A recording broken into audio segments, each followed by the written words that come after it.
Today, I'm going to spend the next 240 hours in this restaurant presenting Tita Fanny's Liempo and Chicken House.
Grill check. Move on na ta sa kitchen.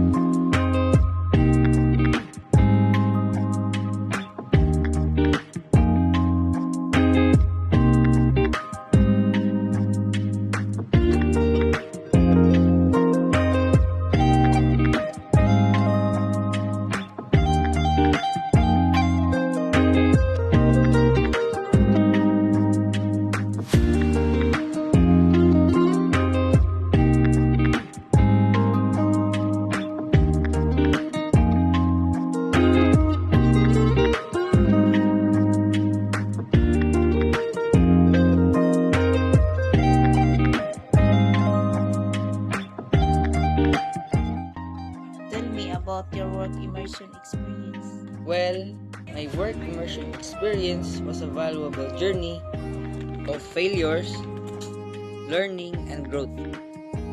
I gained practical skills, developed my socializing skills, and formed meaningful connections. Grateful for the opportunities and excited for the future. And I guess that's it. That's pretty much it. I'm leaving.